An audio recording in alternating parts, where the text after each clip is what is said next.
सुप्रभात विद्यार्थियों आप सबका स्वागत है आपके अपने YouTube चैनल हिंदी कनासीज NCERT and RBSC for Medhavi Kaushik पर।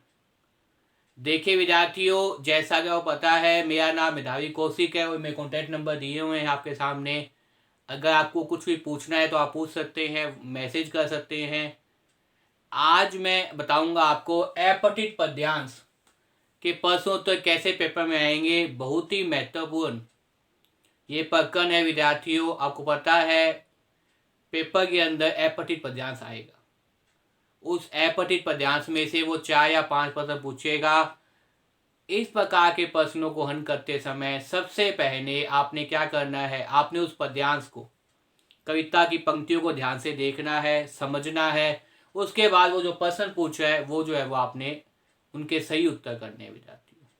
तो विद्यार्थियों, मुझे उम्मीद है इस वीडियो को देखने के बाद में आपको अपठित पद्यांश के प्रश्न समझ में आ जाएंगे। विद्यार्थियों, अगर मेरे द्वारा बनाई वीडियो आपको पसंद आए तो इसे ज़्यादा लाइक कीजिए, कमेंट कीजिए, शेयर कीजिए विद्यार्थियों। और अगर चैनल पर नए हैं तो चैनल को सब्सक्राइब कर लीजिए और खूब मन लगाकर पढ़िए विद्यार्थियों। देखिए विद्यार्थियों, अपठित पद्यांश, सबसे पहले तो मैं आपके सामने क्या बताऊं, अपठित पद्यांश की पंक्तियां क्या है उन पंक्तियों को बताऊंगा। उसके बाद में जो प्रश्न उन प्रश्नों को अपने सॉल्व करेंगे। देखिए सबसे पहले वो क्या कह रहा है, अब न गहरी नींद में तुम सो सकोगे। कवि क्या कह रहा है, अब न गहरी नींद में तुम सो सकोगे। बताओ, अब कभी भी तुम गहरी नींद के अंदर क्या है, सो नहीं पाओगे। तो एक तरह से इस प्रकार की गहरी नींद जिसे हम बोलते हैं कि एकदम चिंताओं से मुक्त होकर सो जाना, ऐसी नींद तुम नहीं सो पाओगे। दूसरी पंक्ति देखे विद्यार्थियों, गीत गाकर मैं जगाने आ रहा हूं। मैं क्या कर रहा हूं, कवि क्या कर रहा है, मैं वास्तव में गीत गाकर तुम्हें जगाने आ रहा हूं, तुम्हें जगाने का प्रयास कर रहा हूं गीत गाने के माध्यम से। कहने का मतलब तो ये है विद्यार्थियों कविता के अंदर कि कवि क्या कह रहा है, उन व्यक्तियों के बारे में कह रहा है कि मैं तुम्हें सोने नहीं दूंगा, मैं तो तुम्हें कर्मशील बनाऊंगा, तुम्हें कर्म में लगाए रखूंगा, तुमसे जो है वो आशा करूंगा कि तुम जीवन के प्रति क्या हो, आशावादी हो, अपने कर्म में लगे हो। कहते हैं ना, कर्म ही क्या है, पूजा है। तो वही बता रहे हैं यहाँ पे, अब न गहरी नींद तुम सो सकोगे, गीत गाकर मैं जगाने आया हूं। मैं क्या कर रहा हूं, तुम्हें गीत गाकर क्या है भाई, जगाने आ रहा हूं। मैं गीत गाकर तुम्हें जगाने आ रहा हूं। देखिए विद्यार्थियों, तीसरी पंक्ति, अस्त अस्ताचन तुम्हें जाने न दूंगा, अरुण उद्याचन सजाने आया हूं। मैं तुम्हारे जीवन को अस्त होते हुए नहीं जाने दूंगा। मैं तुम्हारे जीवन को जैसे सूरज अस्त हुआ है वैसे तुम्हारे जीवन को अस्त नहीं होने दूंगा। बिट्टू क्या करूंगा, अरुण उद्याचन सजाने आया हूं। मैं अरुण, उनका मतलब नई ऊर्जा, नया प्रकाश, नई सोच, नया दृष्टिकोण बताने आया हूं, नया दृष्टिकोण जगाने आया हूं तुम्हारे जीवन के अंदर। अरुण उन्नाचन का मतलब क्या है यहाँ पे, उद्याचन, अरुण उद्याचन, उद्याचन मतलब अरुण, अरुण का मतलब सूर्य का प्रकाश उदित होता है जब। तो यहाँ पे सूर्य का प्रकाश का मतलब क्या है, जीवन के प्रति अच्छी अच्छी बातें, जीवन के प्रति सकारात्मक भाव, ये क्या कर रहा हूं, मैं तुम्हारे साथ जगाने आ रहा हूं। कंपना में आज तक उड़ते उड़ते रहे तुम क्या है, कंपना में आज तक क्या है, उड़ते रहे, कंपना में भ्रम करते रहे। कई लोग दिव्या संपन्न, जिसे आप शिक्षा मनोविज्ञान में पढ़ते हैं, दिव्या संपन्न मतलब ऐसे ही विचार में मगन है ना, वास्तव में धरातल पे तो कुछ होना नहीं, लेकिन कंपना में क्या है वो चीजें करते हैं ना, वो क्या बनाते हैं, उन्हें हमने शिक्षा मनोविज्ञान के अंदर कहते हैं दिव्या संपन्न। तो यहाँ भी वो बता रहे हैं कवि यहाँ पे, कंपना में आज तक उड़ते रहे तुम, साधना से सिंह कर मूते रहे तुम। कंपना में आज तक तुम उड़ते रहे, और साधना, साधना से मतलब सच्ची तपस्या, लगन, मेहनत, कठोर परिश्रम से सिहत मूते रहे तुम कठोर परिश्रम से तो क्या है, गवाते रहे, तुम कठोर मेहनत से तो जो वंचित होते रहे, उससे तो बुबाती रहे। और दिवा सपन के अंदर क्या है, कंपना में क्या है, काम करते हैं। तो तुम्हें वास्तव में कवि कह रहा है मैं तुम्हें जगाने आया हूं, तुम्हारे जीवन के अंदर मेहनत का फन बताने आया हूं, तुम्हारे जीवन के अंदर मेहनत की उपयोगिता बताने आया हूं। तो मैं तुम्हें जगाने आया हूं, अब तुम बेखबर नींद में नहीं सो पाओगे। साधना से सिंह कर मूते रहे तुम, अब तुम्हें आकाश में उड़ने नहीं दूंगा। मतलब आकाश में उड़ने वाला तो सिर्फ और सिर्फ कहते हैं ना, हवाई कीने बनाना, सिर्फ और सिर्फ कंपना में विचरण करना, वो नहीं करने दूंगा मैं। कवि क्या कह रहा है, अब तुम्हें आकाश में उड़ने न दूंगा, अब तुम्हें आकाश में कभी भी उड़ने न दूंगा, आज धरती पर बसाने आया हूं। आज तुम्हें क्या करने आया हूं, धरती पर बसाने आया हूं। धरती बसाने मतलब क्या है, सच्चाई से अवगत कराने आया हूं, तुम्हें बताने आया हूं कि तुम वास्तव में क्या करो, कर्म करो, तभी तुम्हें क्या मिलेगा, फल मिलेगा। सिर्फ और सिर्फ कल्पना में करने से तुम्हारे जीवन का कोई भी अर्थ नहीं हो पाएगा। तो इसलिए अंतिम पंक्ति में क्या कह रहा है, अब तुम्हें आकाश में उड़ने न दूंगा, अब तुम्हें इस प्रकार से भ्रमण नहीं करने दूंगा, कल्पना में नहीं जीने दूंगा, सच्चाई से अवगत कराऊंगा। तुम्हारे पांव कहाँ लेके आऊंगा, जमीन पर लेके आऊंगा, पांव जमीन पर लेके आना, सच्चाई से अवगत कराना। आज धरती पर बसाने आया हूं, आज मैं क्या कर रहा हूं, तुम्हें धरती पर बसाने आ रहा हूं। देखिए विद्यार्थियों, अब न गहरी नींद में तुम सो सकोगे, गीत गाकर मैं जगाने आ रहा हूं, अस्त अंतराचन तुम्हें जाने न दूंगा, अरुण उद्याचन सजाने आ रहा हूं। कल्पना में आज तक उड़ते रहे तुम, साधना से सिंह कर मूर्ते रहे तुम, अब तुम्हें आकाश में उड़ने न दूंगा, आज धरती पर बसाने आया हूं। आज तुम्हें क्या कर रहा हूं, धरती पर बसाने आया हूं। मुझे उम्मीद है विद्यार्थियों कि आपको कविता की पंक्तियां समझ में आ गई होगी। बहुत ही सरल कविता है विद्यार्थियों, जैसा लिखा गया है वैसा ही उसका अर्थ आप समझ में आ रहा होगा आपको। इसी प्रकार के वक्तव्य, इसी प्रकार के प्रश्न पेपर में आएंगे।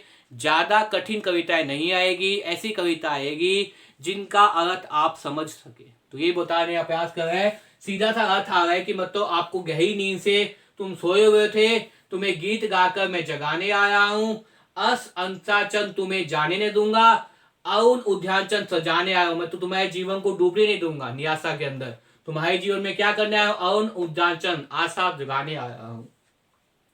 कल्पना में आज तक उड़ते रहे तुम कल्पना में आज तक विचरण करते रहे, मतलब दीवा सपन बनाते रहे, कल्पना में घूमते रहे, कल्पना में खेलते रहे, कल्पना में ही बड़े हुए, लेकिन आज साधना से सिर मूदते रहे तुम मेहनत से गवाते रहे, मेहनत से भयभीत होते रहे, तुमने मेहनत नहीं की, लेकिन अब क्या कर रहा हूं, अब तुम्हें आकाश में उड़ने नहीं दूंगा, आज धरती पर बसाने आ, और तुम्हें कभी भी इस प्रकार से आकाश में भ्रमण नहीं करने दूंगा, आकाश में घूमने नहीं दूंगा, आज धरती पे क्या हूं, तुम्हें बसाने में आ रहा हूं।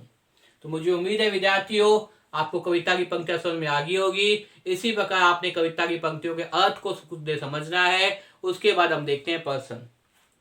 देखिए पहले प्रश्न जो है, गहरी नींद में सोने का अर्थ क्या है। कवि ये पूछा है पहले प्रश्न के अंदर, गहरी नींद में सोने का अर्थ है मृत्यु को प्राप्त करना, परिश्रमी होना, बेखबर होना, चिंता युक्त होना। चार ऑप्शन आपके सामने दिए गए हैं। मृत्यु को प्राप्त करना, परिश्रमी होना, बेखबर होना, चिंता युक्त होना। तो देखिए विद्यार्थियों, गहरी नींद में सोने का मतलब क्या है, अब न गहरी नींद में तुम सो सकोगे, गीत गाकर मैं जगाने आया हूं, मतलब अब तुम गहरी नींद में नहीं सो पाओगे। गहरी नींद में सोने का पूछे यहाँ पे कभी कि गहरी नींद में सोने का मतलब क्या है। देखिए गहरी नींद में सोने का अर्थ पूछो है, पहली पंक्ति आपके सामने है। देखिए गहरी नींद में सोने का अर्थ क्या होगा, परिश्रमी होना, ये अर्थ नहीं हो पाएगा विद्यार्थियों, परिश्रमी होना नहीं हो पाएगा। मृत्यु को प्राप्त करना, ये भी कभी नहीं चाहता कि आप क्या कर पाओ भाई, मृत्यु को प्राप्त हो जाओ। गहरी नींद में सोना मतलब मृत्यु को प्राप्त होना, ये भी कभी नहीं कह रहा है। चिंता युक्त होना, बेखबर होना, चिंता युक्त होना, और एक ऑप्शन क्या है आपके सामने, बेखबर होना। मतलब कभी ये नहीं कह रहा कि आप क्या हो, गहरी नींद में सोने का यहाँ पे क्या है, परिश्रमी होना भी नहीं है, चिंता युक्त होना भी नहीं है। अगर व्यक्ति चिंता में होगा तो गहरी नींद में कैसे सोएगा। आपको पता है अगर आपके जीवन में तनाव है, आपकी चीजें तनावग्रस्त है, तो आपको गहरी नींद कभी नहीं आएगी विद्यार्थियों। तो देखिए मृत्यु को प्राप्त भी नहीं होना, परिश्रमी भी नहीं होना, चिंता युक्त भी नहीं होना। चिंता युक्त होंगे तो गहरी नींद कहां से आएगी। सोचने का प्रयास है विद्यार्थियों की, अगर मान लो अगर वो क्या है, चिंता युक्त है, चिंता से युक्त है, चिंतित है, तो उसे गहरी नींद कभी नहीं आ सकती। तो देखिए विद्यार्थियों, इस प्रकार से प्रश्न उत्तर क्या होगा, बेखबर होना। गहरी नींद में सोने का अर्थ क्या हो जाएगा, बेखबर होना। क्या हो जाएगा विद्यार्थियों, बेखबर होना। चार ऑप्शन को एक बार देखने का विद्यार्थियों, पेपर सॉल्व करते समय अगर आप ढंग से देखोगे तो दो ऑप्शन तो आपको वैसे ही पता चल जाएगा, तो कभी हो ही नहीं सकते, क्योंकि यहाँ परिश्रमी होना नहीं है, मृत्यु को प्राप्त होना नहीं है। दो ऑप्शन में से बात चलना था, बेखबर होना, चिंतित होना भी नहीं है, कौन सा हो जाएगा, बेखबर होना। तो इस प्रकार से अगर आप प्रश्नों को बार बार देखेंगे, चार ऑप्शन को देखने का प्रयास करेंगे, तो आप तुरंत जो है वो गंत तीन उत्तर छांट लेंगे, उसके बाद में जो बचेगा वो क्या होगा, सही उत्तर होगा। मुझे उम्मीद है विद्यार्थियों आपको पहला प्रश्न समझ में आ गया। दूसरा प्रश्न देखिए विद्यार्थियों, कवि लोगों को कहाँ नहीं जाने देगा, कवि लोगों को कहाँ नहीं जाने देना चाहता, कवि लोगों को कहाँ नहीं जाने देना चाहता, पतान में, ऑप्शन ये है विद्यार्थियों, पतान में, अनंत गहराई में, पतान में, अनंत गहराई में, पतन की यहाँ पर, पतन की यहाँ पर, जहां सूर्य अस्त होता है, जहां सूर्य अस्त होता है। देखिए विद्यार्थियों, अब वही बात आपके सामने कि जहां सूर्य अस्त होता है, ये ऑप्शन तो गलत हो ही जाएगा, लिखा ना। देखिए विद्यार्थियों, तुम्हें धरती बसाने आया हूं, गीत गाकर मैं तुम्हें जगाने आया हूं, अस्त अस्ताचन में तुम्हें जाने न दूंगा, अस्त अंताचन में, ये देखिए विद्यार्थियों तीसरी पंक्ति, अस्त अंताचन में तुम्हें जाने न दूंगा, मतलब कवि क्या कह रहा है, कवि लोगों को कहा नहीं जाने देगा, अनंत की गहराई में, अनंत का मतलब पतन की यहां पर भी नहीं जाने देगा कवि विद्यार्थियों, एतन की गहराई में यह भी नहीं जाने देगा, अंत का मतलब होता है बहुत नीचे, कवि लोगों को कहा नहीं जाने देगा, पतान के अंदर नहीं जाने देगा, पतान का मतलब यहाँ पे क्या है विद्यार्थियों, नियासा का मतलब है, गर्त में का मतलब है, अस अंताचल में तुम्हें जाने दूंगा, पतान में नहीं जाने दूंगा, पतान का मतलब क्या है, विनाश की ओर, गहराई में जाने, पतान का मतलब क्या है, नियासा की ओर नहीं जाने दूंगा, नियासावादी दृष्टिकोण नहीं अपनाए दूंगा, निराशावादी नहीं हो दूंगा तुम्हारे जीवन में, इसलिए कभी कहा नहीं जान देता, कभी लोगों को कहा नहीं जान देता, कहा है भाई, पतान के अंदर। अब देखिए विद्यार्थियों, तीसरा प्रश्न आपके सामने है, अस्त अंताचन तुम्हें जाने न दूंगा, पंक्ति में कौन सा अलंकार है, अस्त अंताचन तुम्हें जाने न दूंगा, अस्त अंताचन तुम्हें जाने दूंगा, पंक्ति में अलंकार है। तो देखिए विद्यार्थियों, पंक्ति में अलंकार कौन सा हो जाएगा आपके सामने, अस अंचाकन तुम्हें जाने दूंगा। देखिए सनेश अलंकार, उपमा अलंकार, रूपक अलंकार, अनुपास अलंकार, सनेश अलंकार मतलब विद्यार्थियों ने बताया है कि शब्द तो एक ही आएगा, लेकिन उनके अर्थ क्या हो जाएंगे, परिवर्तित हो जाएंगे पंक्ति के अंदर। उपमा अलंकार मतलब होता है विद्यार्थियों, पास में अक्कर तुलना करना, समकक्ष व्यक्तियों में, समकक्ष वस्तुओं में, समान धारा के लोगों में, समान विचारधारा के लोगों में क्या करना भाई, तुलना करना। तो यहां इस प्रकार का भी नहीं है कहीं। रूपक का मतलब होता है जबरदस्ती आरोप करना, जबरदस्ती आरोप करना। और मैंने बताया था अनुप्रास अलंकार के बारे में, अनु पनस पै और पनस आस, मतलब क्या है, एक के बाद एक वर्ण अगर निश्चित संख्या में बैठे, निश्चित क्रम के अंदर बैठे, एक के बाद एक क्या बैठे भाई, निश्चित क्रम में बैठे, तो वहां कौन सा अलंकार होता है, वहां होता है अनुप्रास अलंकार।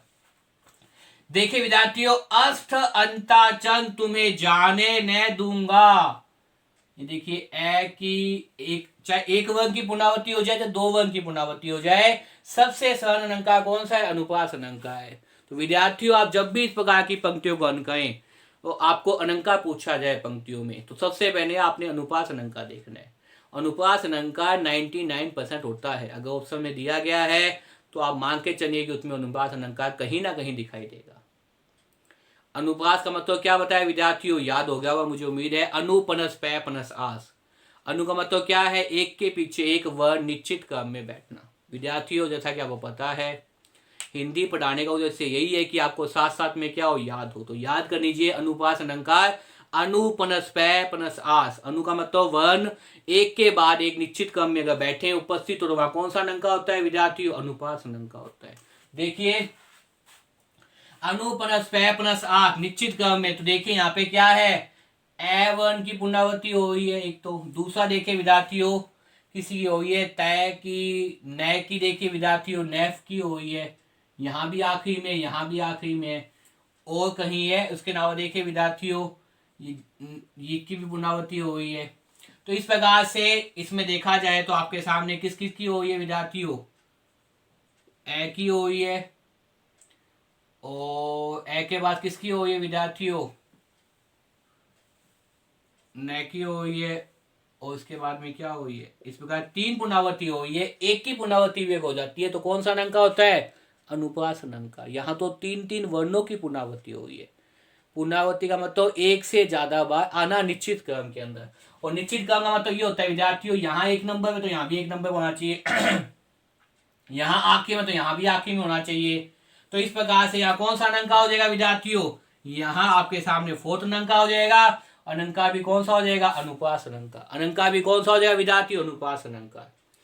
उपयुक्त पंक्तियों में कौन सा काव्य गुण है, उपयुक्त पंक्तियों में कौन सा काव्य गुण है, नेक्स्ट प्रश्न ये है, उपयुक्त पंक्तियों में कौन सा काव्य गुण है। तो देखिए विद्यार्थियों, मैंने यहाँ पहले ही बताया था और दोबारा बताऊं विद्यार्थियों आपके सामने, काव्य गुण हिंदी में 3 ही होते हैं विद्यार्थियों, ओज, प्रसाद और माधुर्य। 3 ही काव्य गुण होते हैं, ओज, प्रसाद और माधुर्य। ओज का मतलब वीरता का भाव, कविता पढ़ते हैं, कविता पढ़ने के बाद हमें वीरता का भाव दिखाई दे तो वहां ओज होता है। प्रसाद का मतलब कोमन कांट सरल पदावनी, ऐसी पदावनी का प्रयोग हो जिसका सीधा साधा निगंता हो, पंक्ति पढ़ने पर तुरंत आपको अर्थ समझ में आ जाए, तो वो कौन सा होता है, प्रसाद गुण होता है। आप तो इतना याद कर लीजिए, माधुर्य गुण का मतलब क्या होता है, सिंगाई रचना, नायक और नायिका के बारे में एक रचना है, नायक और नायिका के प्रेम के बारे में अगर कुछ कहा जा रहा है तो वहां कौन सा हो जाता है विद्यार्थियों, वहां आपके सामने क्या हो जाता है, आपके सामने माधुर्य गुण हो जाता है। तो देखिए विद्यार्थियों, इस प्रकार की पंक्ति के अंदर उपयुक्त पंक्तियों में कौन सा काव्य गुण है, तो एक तो देखिए विद्यार्थियों, कहीं भी वीरता की बात नहीं दिखाई दे रही। वीरता का मतलब क्या, युद्ध भूमि की बात, 2 व्यक्ति आपस में लड़ाई कर रहे हैं, 2 राजा आपस में युद्ध कर रहे हैं, कुछ भी प्रकार की बात हो, या 15 अगस्त 26 जनवरी देश मातृभूमि पे मर मिट रहे हैं, कुछ ऐसा भाव अपने मन के अंदर आए कि अपने अंदर क्या है, वीरता का भाव उत्पन्न हो, जोश आ जाए, तो उन प्रकार का काव्य गुण होता है विद्यार्थियों, वो होता है आपके सामने ओज गुण। तो यहाँ ओज गुण नहीं है। माधुर्य गुण मैंने बताया आपके सामने, जहां नायक और नायिका के प्रेम संबंधी बातें हो, नायक और नायिका के प्रेम की बातें, संयोग की बातें हो, वियोग की बातें हो, उनका विछड़ हो जाए, संयोग हो जाए, तो वो आपके सामने माधुर्य गुण में होता है विद्यार्थियों। तो यहाँ इस प्रकार की पंक्तियां भी अर्थ भी नहीं दे रही माधुर्य गुण के हिसाब से। अब आपके सामने कौन सा बचा, प्रसाद गुण बचा, और प्रसाद गुण का मतलब क्या बताया मैंने, इस प्रकार से सीधा साधा अर्थ निकलता हो, कहीं भी कठिन कम शब्दों का प्रयोग न हो, कुछ शब्द कठिन होते हैं, कनिष्ठ बोलते हैं जिन्हें, उनका शब्दों का प्रयोग भी नहीं है, और सीधा साधा अर्थ भी निकल रहा है पंक्तियों के अंदर। तो विद्यार्थियों, उपयुक्त पंक्तियों में कौन सा काव्य गुण हो जाएगा आपके सामने, कौन सा हो जाएगा विद्यार्थियों, ओज है नहीं, माधुर्य है नहीं, उपयुक्त सभी तो हो ही देते, कोई ना कोई एक काव्य गुण होगा, तो कौन सा हो जाएगा विद्यार्थियों, प्रसाद। कौन सा हो जाएगा विद्यार्थियों, प्रसाद गुण। विद्यार्थियों बार बार कह रहा हूं, हिंदी के पेपर के अंदर आप थोड़ा सा अगर ध्यान रखेंगे ऑप्शन को, तो कभी भी आप प्रश्न गलत नहीं करेंगे। तो आप ऑप्शन को देखते हुए प्रश्न करने का प्रयास करना। जैसे ओज गुण हो नहीं सकता क्योंकि वीरता का भाव नहीं है, माधुर्य गुण होगा नहीं क्योंकि कहीं भी पाए में प्रेमिका की बात नहीं है, उपयुक्त सभी हो नहीं सकते, वही 3 ही कार्य गुण है, कोई ना कोई एक कार्य गुण होगा, तीनों तो नहीं चल सकते एक साथ में, आपको पता है इतना। यहाँ पे कौन सा हो जाएगा आपके सामने, प्रसाद गुण हो जाएगा। कौन सा हो जाएगा विद्यार्थियों, प्रसाद गुण हो जाएगा। अंतिम देखिए विद्यार्थियों, अस्ताचन शब्द का विलोमार्थी है। अस्तन, अस का मतलब क्या है, अस्त होना, तो आपको दिखाई दे रहा है यहाँ पे उद्याचन, क्या हो जाएगा विद्यार्थियों, उद्याचन, उदित होना। अतन हो नहीं सकता, अतन का मतलब, अतन के मतलब घाई में, अउन हो नहीं सकता इसका, पर्वत हो नहीं सकता, अचन का मतलब पर्वत होता है, वैसे अचन का मतलब क्या होता है विद्यार्थियों, पर्वत होता है। तो यहाँ पे अचन भी नहीं हो सकता, अस्त है नहीं, अतन है नहीं, अउन है नहीं, पर्वत है नहीं, तो कौन सा हो जाएगा, उद्याचन। लिखा भी हुआ विद्यार्थियों, अस्त अस्ताचन तुम्हें जाने न दूंगा, अउन उद्याचन सजाने आ रहा हूं। तो यहाँ पे क्या दे रखा है, देखिए अस्ताचन का विलोम क्या दे रखा है, उद्याचन दे रखा है। क्या दे रखा है, उद्याचन दे रखा है। तो ऑप्शन क्या हो जाएगा आपके सामने, ख हो जाएगा विद्यार्थियों। तो अस्ताचन का विलोम शब्द अगर पूछा जाए आपसे, तो अस्ताचन का विलोम शब्द क्या हो जाएगा, अस्ताचन का विलोम शब्द उद्याचन हो जाएगा। क्या हो जाएगा विद्यार्थियों, उद्याचन हो जाएगा। मुझे उम्मीद है विद्यार्थियों, इस पैराग्राफ को समझने के बाद में आपने जो 5 प्रश्न किए हैं, इस प्रकार से आप पेपर में 5 प्रश्न अटेम्प्ट करेंगे तो कभी भी गलत नहीं होंगे। कुछ प्रश्न वो बाकी है विद्यार्थियों, वो इसके अगले भाग में आपको लेके आऊंगा। बार बार इस वीडियो को देखिए और याद करने का प्रयास कीजिए। अगर मेरे द्वारा बनाई वीडियो को पसंद आए तो इसे ज़्यादा लाइक कीजिए, कमेंट कीजिए, शेयर कीजिए विद्यार्थियों। चैनल पे अगर नए हैं तो चैनल को सब्सक्राइब कर लीजिए। खूब मन लगा कर पढ़िए विद्यार्थियों, क्योंकि आपको पता है पढ़ाने का एक ही उद्देश्य है कि आपका व्याकरण के अंदर एक भी प्रश्न गलत न हो विद्यार्थियों। खूब पढ़िए और याद करने का प्रयास कीजिए विद्यार्थियों, समझने का प्रयास कीजिए, ऑप्शन को देखते हुए प्रश्न को हल करने का प्रयास कीजिए, ताकि पेपर के अंदर आपके प्रश्न गलत न हो। तो खूब पढ़ लगा के पढ़िए विद्यार्थियों। धन्यवाद।